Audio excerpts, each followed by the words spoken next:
So,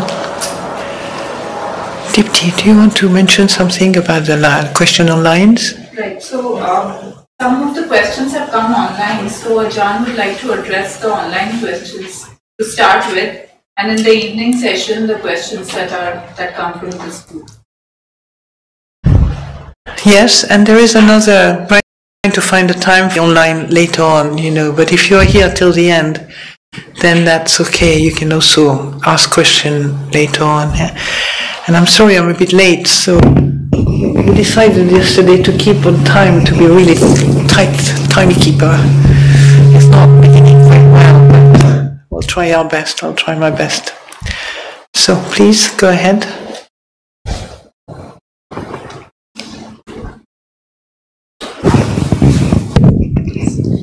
So there is this question which has come from Lady Meghna.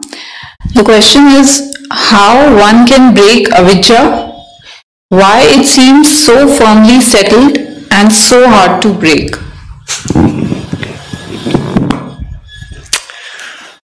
Yes. Well, the question is actually harder than the experience. You understand? The question brings the word avijja, hard to break, so well established and so on, makes it very solid, doesn't it? Avijja, it's a Pali word which means without knowledge of Dhamma, really. Vijja is knowledge in the context of the Buddhist teaching, means Dhamma. Vijja, knowing Dhamma. Avijja is you're separate from Dhamma. You have no knowledge of the teaching that as taught by the Buddha, realized by the Buddha. So it's not like you're lacking in, let's say, culture or knowledge, information, and so on. It's more like you are, maybe your mind hasn't been yet educated in the path of Dhamma. So it's not hard to break. It's just need a lot of patience to realize this state of affair. To realize that we live for a long time, basically informed by things that have nothing to do with Dhamma, that have nothing to do with truth, nothing to do with reality even. There's many dogmas and many ready-made views and so on that we can, we get inculcated with, thinking this is the right thing, the right way to speak, the right way to act, the right way to behave, and so on. So there are many ways to be in this world as a human beings, but avijja is mainly what the Buddha talks, not knowing the teaching of the Four Noble Truths, not knowing the characteristic of the phenomenal existence, as anicca, dukkha, anatta, not knowing that there is suffering, there is a cause, there is an end, there is a path leading out of the end of suffering, right? There is a misunderstanding also about what the mind is, and also whether there are, people, like the Buddha never made really reference to gods, external entities to help ourselves. Basically it's more like a process, a path of understanding mind and body, and giving us the tools that brings into the world happiness rather than misery and selfishness. Something that brings into the world peace and contentment and kindness, loving kindness, love and generosity and so on. These qualities called the paramita, that brings a lot of confidence and strength in ourselves, right? And happiness, and there's a sutta which says, in which the Buddha says, do not fear punya, monks. Basically, do not fear merit, doing good things. Do not fear punya. Punya is another word for happiness. It's because, I'm not going to tell you the whole sutta, it's because I have developed this punya quality, this happiness quality, that I had become so powerful in this world. So just to show you that this, making merits in Buddhism can be easily maybe profanated, you understand, made much more ordinary than it actually is in terms of the effect it has in our life. When you talk about merit to Westerners, they really don't get that impressed, because it's like at school, you have to merit something. If you're a good boy and a good girl, then you merit a sweet or a cake, or a good note, good mark, right? So it doesn't impress at first, but when I came across this sutta, I felt what a wonderful explanation of merit. Do not fear merit, monks. It's another word for happiness. Yeah? And merit has to do with helping what is good, with doing things to, that makes us happy. Is being generous and kind. It's just acting skillfully, making merit, happiness. Nobody else? Who doesn't want happiness in this world? Everybody wants to be happy, don't we? We do many things that we think are going to make us happy and end up in miseries. You know that. All of us know that, don't we? So, avidya is when we don't know the right causes to bring the happiness that will not depend one day on anything external anymore. Because you discovered at some point that fundamentally the mind is quite happy when you stop agitating it and making miserable and bringing all kind of food that is not really nourishing for the mind.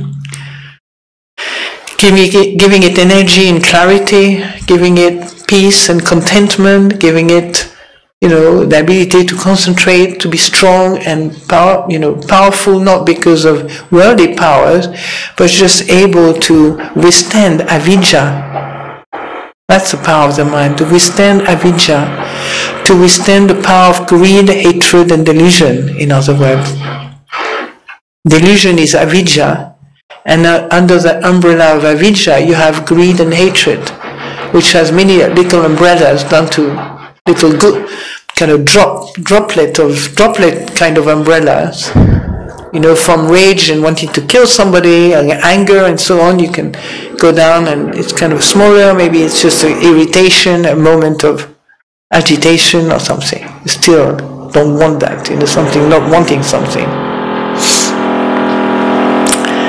So avidya is not a problem, is not a case of being so solidly established or so difficult to, what is the word exactly this lady used, to established and...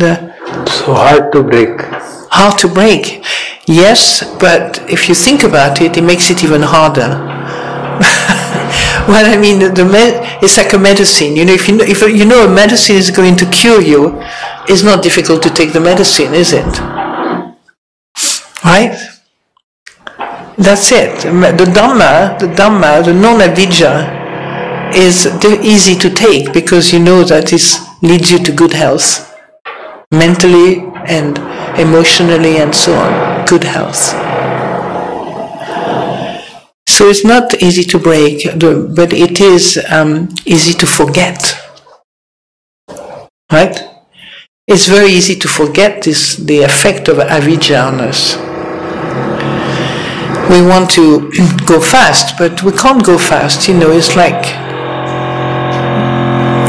there's no modern technology that's going to help you to quicken the loss of avidya or letting go of avidya. I think if people had found it, people tried to find it, a weekend course at $2,000 for the weekend, and you get at the end of it, you're promised instant enlightenment.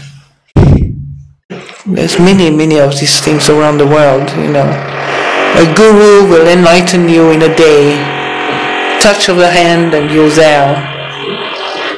Do a special diet, a week later you'll be illuminated and transcended the world of miseries. Everything deep takes patience and time to really understand, because the Buddhist teaching is not about pushing things away, making them disappear. It has to do with, that's what attracted me. You understand the mind, you understand the body, you understand what life is about inside yourself. You have a mean to understand, which is extraordinary. When you start seeing that things are actually not solid, not permanent, don't have to wait until you reach the first, the first level of sainthood to know anicca. You can know anicca from day to day. You can see the weather is changing. You don't have to have such a high level of competence, according to one's imagination, right? You see anicca now, don't you? One moment you feel good, the next moment you can hear a sound, the next moment it's disappeared. Anicca is all around us. The seasons shows us anicca, day and night shows us anicca. Inside, we get sick one day, better the next day. Sick one moment, feeling better the next one. Wanting to be loving and caring, and the next time you can't stand the people you want to love and care for. It's like, you don't have to go into a very refined level of anicca to know anicca. So be clear about that, because this anicca aspect is very important for us to start experiencing a mind that is not bogged down with the fear of being absent. It's not like, it's only solid because you can't process it, maybe because you can't see it. Right? You don't have to be a super saint to feel the anicca of your intestine and your body. Right? That's kind of anicca that you need to know as well, just to daily life. Yeah? In certain tradition, when you have deep concentration, you see the kalapas, basically the anicca of seeing matters and energy, the level of energy. But right now, we just live with life as we see it in this moment, We're not looking for a special moment to realize the three characteristic of existence, You don't have to be such a special being to realize dukkha or to realize anatta, So, what was the third one? So how one can break avijja? It seems so firmly set and so hard to break. That was the question. Too hard to break. These are just thoughts, really. If this person was really practicing, we don't think like that anymore. From the point of, from the time you start on the path, you see those thoughts, but you stop believing them because it's not hard or not hard, it's just get on with it. It's like if you're an athlete and you spend hours thinking, oh my God, if I have to jump that high, those athletes that jump over a pole, and you think, gosh, how do they do it, I could never do that, it seems so hard. But then they train for hours on end, and to be able to jump that high. Okay? They don't think, it's so hard to do that, I don't know, look at the bar and say, oh, it's so solid, I don't know if I can do. No, somebody who's on the path, just get on with it and walk. You can't afford anymore this kind of thought, because these are detrimental to the energy you need to. So I'm going to tell this lady, do not give up.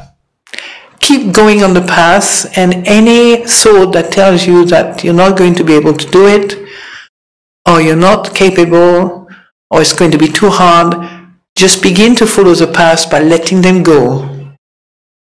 And just start cultivating thought of, may I be well, may I be at peace, may I be happy, and let's walk the path as best as I can do it.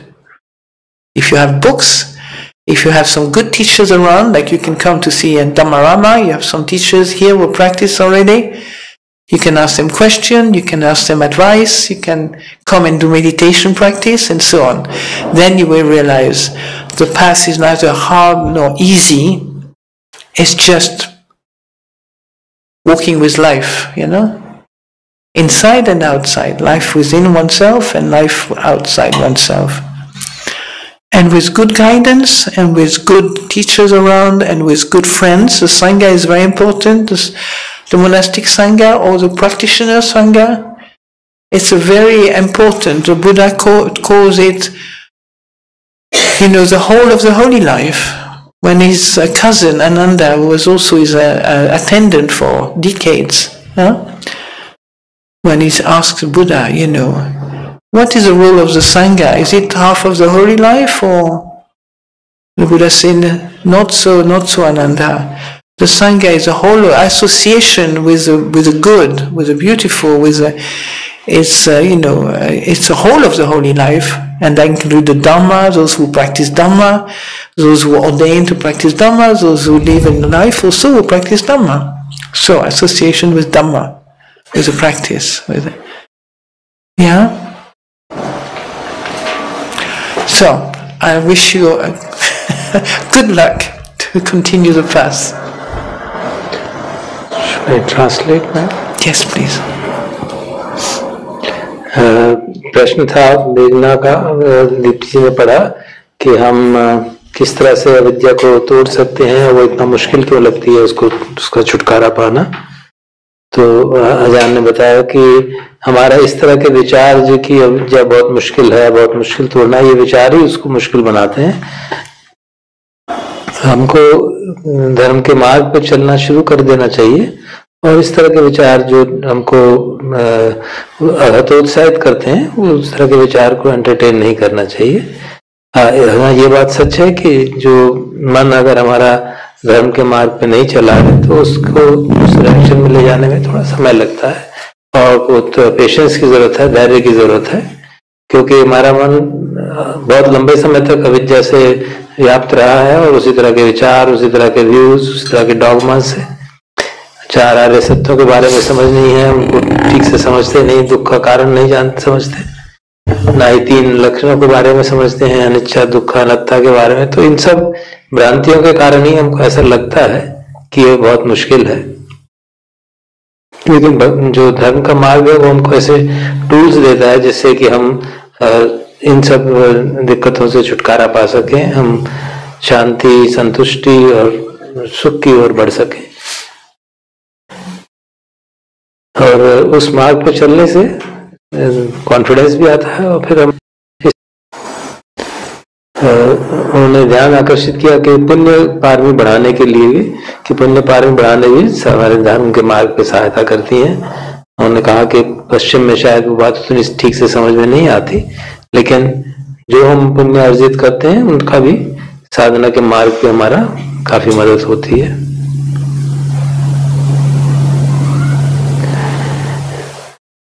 जो अविद्या है वो उन्होंने समझाया कि एक root cause है, grid, hatred, delusion में डिल्यूजन जो है, मोह है या उसको अविद्या कहा जाए, उस अविद्या के कारण से ही राग जागता है, अविद्या के कारण से ही द्वेष जागता है और वही बढ़ते बढ़ते हमसे गलत काम करा देता है, फिर वो बढ़ती जाती है। तो अगर हम इस मार्ग को ठीक से समझ लें तो देखेंगे कि अविद्या को तोड़ना मुश्किल नहीं है, हाँ उसको भूलना बड़ा आसान है। उसको हम देख नहीं पाते कि अविद्या के कारण हमारे साथ क्या क्या हो रहा है, किस तरह से हम गलत काम कर रहे हैं, और इसी कारण से कोशिश ये होती है कि किस तरह से हम शीघ्र ये सब काम कर पाए। और उन्होंने उदाहरण के तौर पे दिया कि कई जगह पे वीकेंड कोर्स होते हैं कि $2000 में आपको वीकेंड के अंदर एनलाइटनमेंट हो जाएगी। तो इस तरह की आशा रखना शायद उचित नहीं है। सब ट्रांसफॉर्मेशन के लिए काफी समय की आवश्यकता होती है, अपने जीवन को समझने की आवश्यकता है।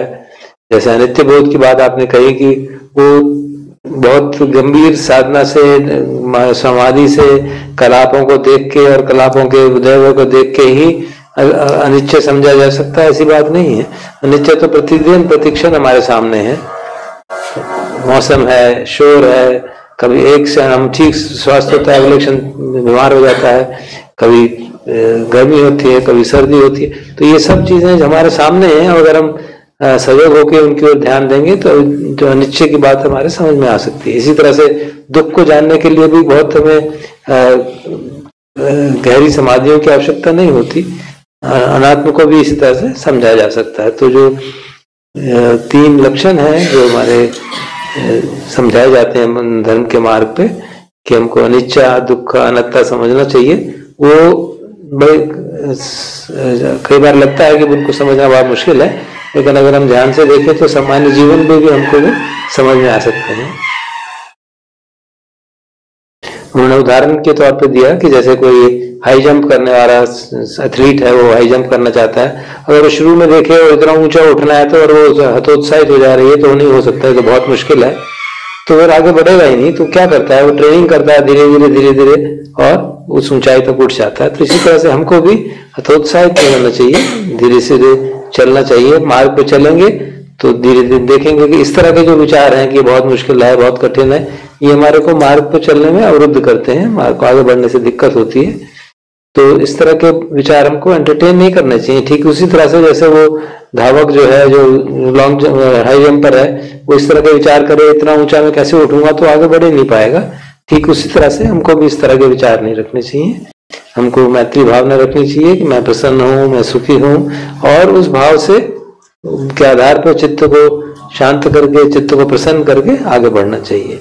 हाँ, मार्ग में चलने के लिए मार्गदर्शन की आवश्यकता होती है, अच्छे आचार्य की आवश्यकता होती है, अच्छे मित्रों की आवश्यकता होती है। तो उन्होंने अंत में उदाहरण दिया सूत्र का, जिसमें आनंद भगवान से पूछते हैं कि क्या जो स्पिरिचुअल फ्रेंड्स हैं, कल्याण मित्र का क्या रोल है। तो भगवान उनको कहते हैं कि मेरे को लगता है कि आधा स्पिरिचुअल पाथ है, और भगवान कहते हैं नहीं आनंद, ऐसा नहीं है, एक कल्याण मित्र का पाना ही पूरा स्पिरिचुअल मार्ग, जो हमारा आध्यात्मिक मार्ग है, वो पूरा करने में वो सक्षम है।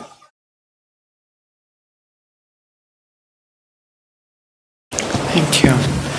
So is there another question? Yes, there is another question. This is an online question. Oh, online, yeah. Yes, it is from Shivani. So Shivani says, I have a very complaining and critical mind, and I see more negatives than positives. What can I do to overcome that?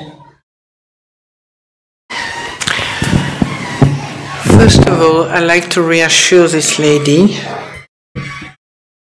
that she has many friends in this world of critical mind, critical and negative mind.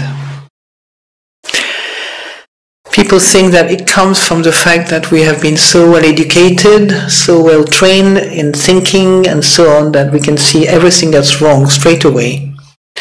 Much more difficult to stay with an empty mind and observe what's maybe negative and positive. But we are very good. It's like a masters at the critical mind, seeing quickly.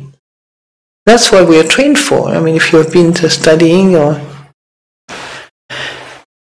And so, there's nothing wrong. It's not a big problem. It's just noticing that it's painful. Because a critical mind can never truly appreciate what is. It's on the search to find an object, you understand? And there's always an object somewhere. Even when something is right, you still, the critical mind will content himself with, offering you a good lie. That's not working, she's not right.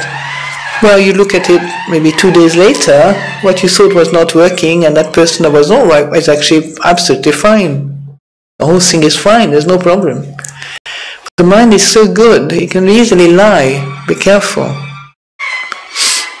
I experienced this so much myself, so I can say to this lady, don't worry, it will pass at some point, by noticing the incredible dukkha and the suffering of just having such a limited mind. It's like a limitation of our vision. You just see only one aspect, the most miserable aspect, and sometimes it's good to have a critical mind, but you don't call it critical mind, it's more like discriminating mind. It's like the capacity to see what is good, what is bad, but you don't immediately obliterate the good, so that your critical mind can have full power on the object of your attention, can remain with the full fuel you need to continue that critical mind. If you have a more balanced view, when you say, well, this is not working, but that works better, this one a bit more this way can work with. It's a discriminating mind is part of intelligence, wisdom. So we don't want to abandon this. Without that capacity to discriminate with one with the other, we might not have any clue about what to do and how to go forward, in our life. So, discriminating mind, I see it as a difference between critical and discriminative, right? And negative. Oh, that's a good one, isn't it? Negative. There's something about the mind that's quite addicted to being negative. Usually it's when you are in a moaning mood, you're not feeling good. God, that's no good. I can't stand the weather. Oh, it's awful. My friend, I don't think, hopeless case. I can't do anything right. My husband is hopeless. My dog, not to mention. My mother. I wish I'll have the neighbor's mother. My friend's mother, I'm sure she would be much nicer. Blaming the person. You didn't blame yourself for just having made a wrong choice. You stop blaming the choice you made. Poor women or poor guy. So you have to really be careful with this negative mind. You just come from a miserable mind. You notice when you get up in the morning sometimes, you have to train yourself to re-establish a sense of balance and stability to see life as it is, because you get up from the bed and say, oh God, I'm so dull and it's cold. I've lost a nice beach I was last year. My work, daily in, day out. Your mind starts concocting every possible world of misery. It's wonderful, the capacity to kind of keep on going and going. One day I had several insights into these things when I realized that it was really liberating. I can tell you, when you are, for example, angry with somebody or negative with somebody, if you dwell on it for a while, it brings all the experience of negativity and anger, it's kind of suddenly it rallies all its force to make you prove that this negativity is absolutely true. You remember, oh yeah, that happened in India and France when I was there, same thing. When I was on holiday, when I was working, you start remembering all the nasty moments, you had to endure. And then, you just have suddenly, it happens to all of us. Every human being is open to this kind of disease, called negativity. Yes, and the world is not particularly fun to be, let's face it. Life is not a piece of cake, is it? It's not a pure lotus flowers, and you just look with delight, with no wrinkle coming into our forehead. You look at it, you feel really good when you see beautiful flowers. That kind of reminds you of the Buddha, lotus flowers, when you walked on them, when he was born. Was it lotus flowers, I think, huh? So, but then there you are, even the lotus flowers can go, God, it's not, what's happening to it? I can't, it doesn't have the right color, it doesn't have the right shape, it's too small, too big, too wet, too lumpy. Even the most beautiful thing with a negative mind can turn into hell. So you better start training your mind, because there's no way out. If you don't train your mind, you're just stuck into the spin of habits. Better start. That's waking up. You wake up to the mind caught up in unskillful habits. Make you sick. Habits that make you ill. Make your world miserable, your family miserable, your couple miserable, your children miserable. You can think about the dogs start picking up on it and look really depressed. Animals are good mirrors, They can show you what mood you are in. When they start feeling sorry for you, that you start feeling sorry for yourself, probably. I'm not just kidding. It's up to a certain point. But they're very sensitive to their feeling and emotions, of their owners. So I say to this lady, don't worry, just start practicing the path. Observe your negative mind, observe your critical mind, begin to really learn that the teaching of the Buddha is pointing to the fact that these things are anicca, dukkha, anatta. The anicca impermanent, dukkha unsatisfactory. This is easy to find, Mind is empty of doubt, you feel good. Doubt, you start struggling. You don't know what to do with this doubt, And so anicca, dukkha, and anatta. Anatta is, mostly, more difficult for people to see things clearly. There's a lot of projection, a lot of ideas about what it is, and a lot of, But actually, anatta comes naturally when you think of anatta, not as something very elevated somewhere in the sky, but as simply, does that belong to me? Or it's empty of me? That's one thing, there's no self in it. The self, that we imagine as being substantial and permanent, which has driven our life into hell so many times because we don't know how to get out of it. We don't know our mind. It doesn't have the tools to liberate itself from this inner turmoil. Our external life may not be changing so quickly. We may not be able to change it in the whole lifetime. But our inner life can be transformed into a more happier world, peaceful world. Maybe happiness might be too much for you to obtain, but a peaceful, when you're at peace with the fact that things are not working so well, when you're at peace with the fact that you don't get what you want instantly. But when you begin to sort of practice, you have a confidence, you start getting, by looking at how things unfold through causes and effects. Never lose that confidence that if you have an intention that is skillful, even if it doesn't manifest straight away, it will have skillful result often. Not every time, because it might not have all the components necessary to forget about the result. Because otherwise you'll be looking for result before you do the work that's going to bring about the results. That's what we do a lot of the time. We're busy with the results, and we as lazy bum, we just don't do anything. You know what I mean? We just kind of, the lazy person sort of is waiting for results. Put some work into the path, put some force, put some energy into it. It takes that kind of determination. It doesn't happen by itself.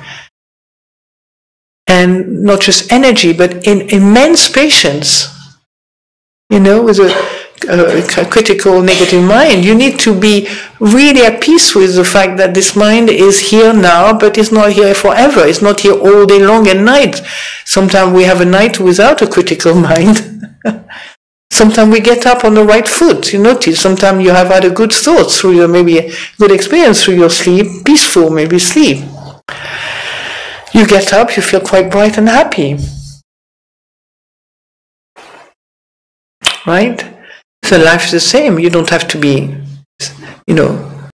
yourself as some sort of dukkha is not that difficult. Forget about anatta for now. You're going to start thinking about it, and that's not going to help.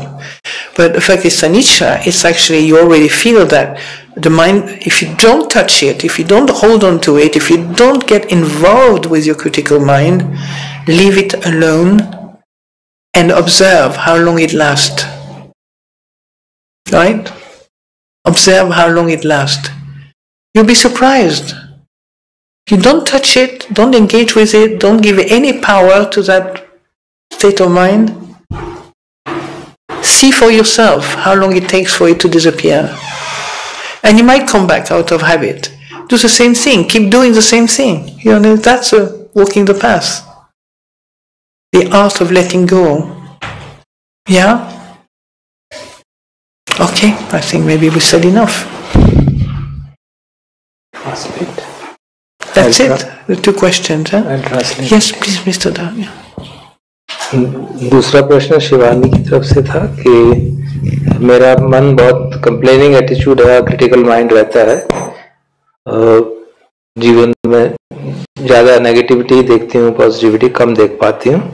तो अजान ने उत्तर दिया कि आपको इस बात से ही विश्वास दिलाने का प्रयास किया कि आपके संसार में कई मित्र हैं, तो कहीं ना कहीं पॉजिटिविटी भी है संसार में।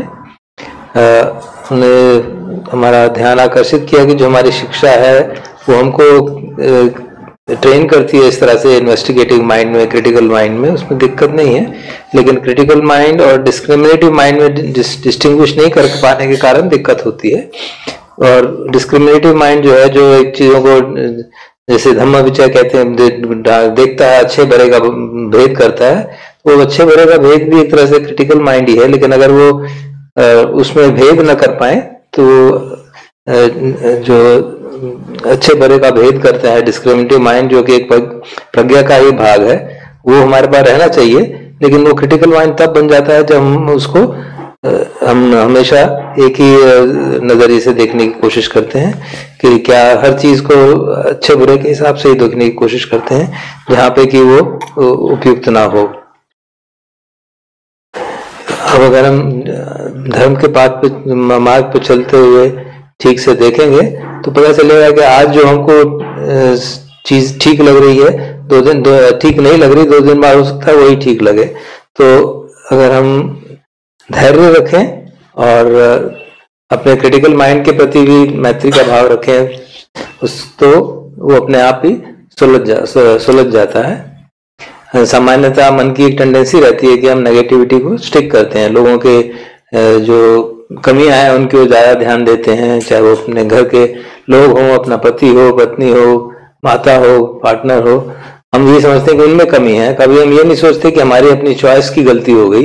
तो ये देखने का नजरिया हम बदलेंगे तो शायद क्रिटिकलिटी की टेंडेंसी भी कम हो जाती है। और जब हमारी माइंड क्रिटिकल हो जाता है तो हम लूज ट्रैक ऑफ रियलिटी, जो सत्य है जैसा है वैसा नहीं देखते, उस नए चश्मे से संसार को देखते हैं तो सब कुछ ही उल्टा दिखने लगता है।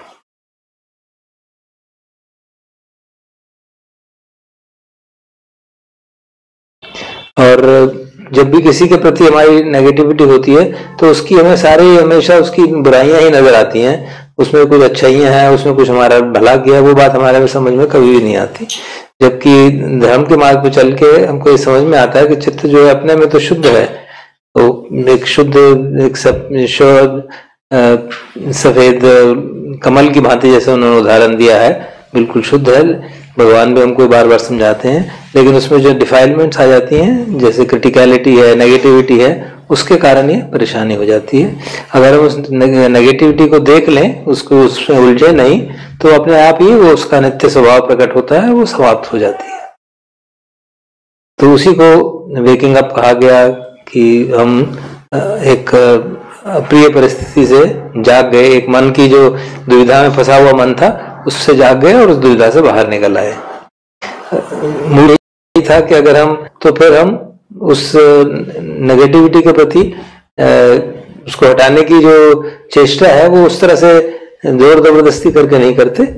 जो भगवान के बताए गए मार्ग हैं, जो टूल्स दिए गए हैं हमको, उनका इस्तेमाल करेंगे तो हम जो नेगेटिविटी है उसके प्रति भी we can make a peace with it, उससे भी हम मन को बेचैन नहीं होने देते। जब देखते हैं कि हमारे मन में नेगेटिविटी है और वो धीरे धीरे अपना स्वभाव प्रकट करती है और वो समाप्त हो जाती है। तो इस तरह से उन्होंने समझाया कि हमको अपने चित्त को कुशल बनाने का प्रयास करना चाहिए और उसके लिए प्रयास की आवश्यकता है। और जो आलसी आदमी होता है वो हमेशा यही सोचता रहता है कि मुझे जरा थोड़ा सा भी प्रयास करेगा तो क्या उससे रिजल्ट मिला, जबकि धर्म के मार्ग पे रिजल्ट की उतनी चिंता नहीं करते। हम धर्म के मार्ग पे पूरे वीर्य के साथ, पूरे डिटर्मिनेशन के साथ और सबसे ज्यादा उन्होंने आपने बताया पेशेंस के साथ काम करते हैं अपने चित्त को की दिशा बदलने के लिए, क्योंकि चित्त की दिशा बदलने की जो बात है और उसका सबसे सहज उपाय उन्होंने फिर दोबारा कहा, to be peaceful with the critical mind. क्या जो हमारा मन की जैसी भी स्थिति है, क्रिटिकलिटी की है, लोगों को क्रिटिसाइज करने की है, उसके प्रति भी हम उसको भी सजगता से देख पाए बगैर उस क्रिटिकलिटी को क्रिटिसाइज किए हुए, तो सचमुच में उससे हमारा छुटकारा मिल जाता है। क्योंकि अंततः तो वो भी एक संस्कार ही है जो हम उसको देखेंगे, इस विचार से देखेंगे चलो अब हम देखते हैं क्रिटिकलिटी कितनी समय तक रहती है, तो देर से छूटी समाप्त हो जाएगी, अपना नित्य स्वभाव बताएगी और हम क्रिटिकलिटी से जो हमारी कंप्लेनिंग माइंड है उससे निजात पा सकते हैं। बार बार इस तरह के अभ्यास करने से हम निजात पा जाते हैं।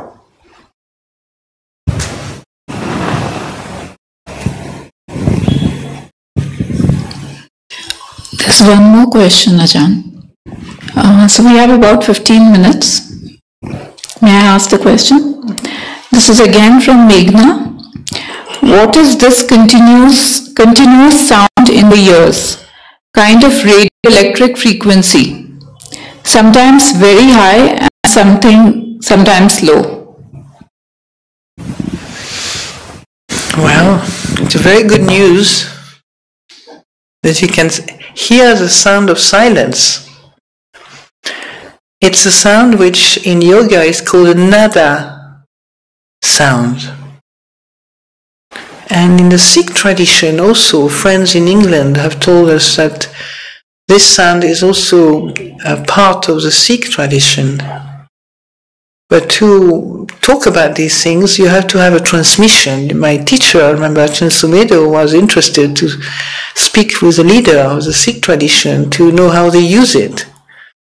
But apparently they can't talk about it until people are transmitted. It's part maybe of a transmission, I don't know. I'm just telling you what I heard from others. But the sound of silence is a sound that Ajahn Sumedho has been using, even though it's not really mentioned in the suttas, in the Theravada suttas anywhere.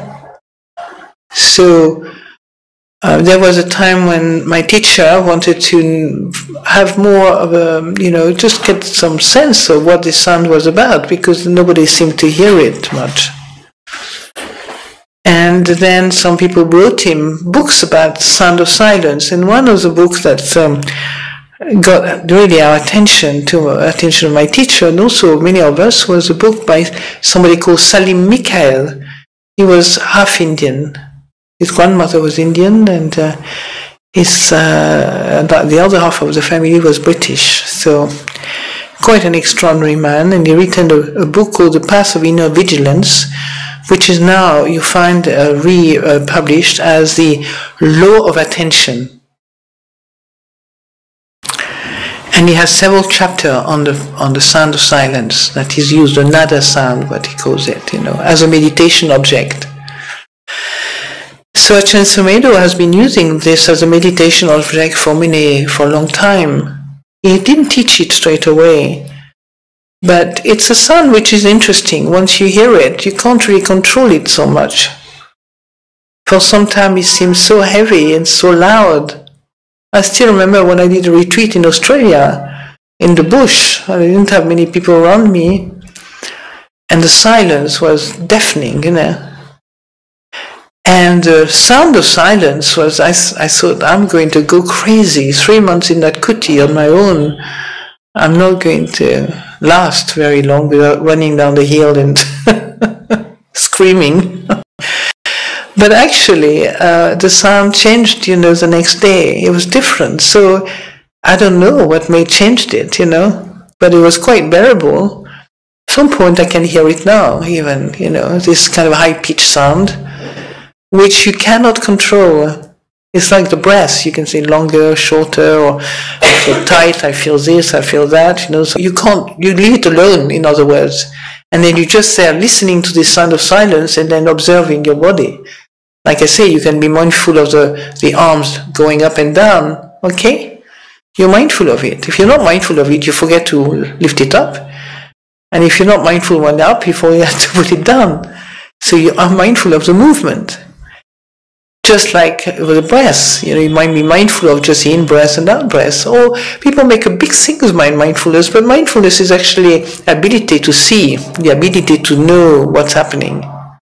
You can complicate it and make much more something very, very special. But sati, actually in Pali, is remembering, And often, in the Thai tradition, you have, like in the Pali, satipanya, sati sampajanya. So mindfulness and wisdom together, very often used in the forest tradition. And then sati sampajanya, mindfulness and clear comprehension. Right? There's not just sati remembering, you also have a clear comprehension of the Dhamma involved in that situation. Right? So the wisdom and the clear understanding that comes naturally when you look at the mind You look at something, I mean, how long does it take to see something coming and going? If you really put your attention onto it. Unless you're blind. Yeah? So,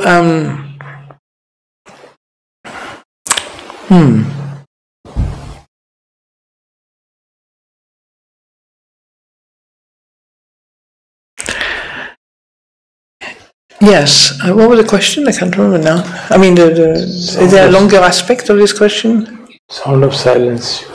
Is there?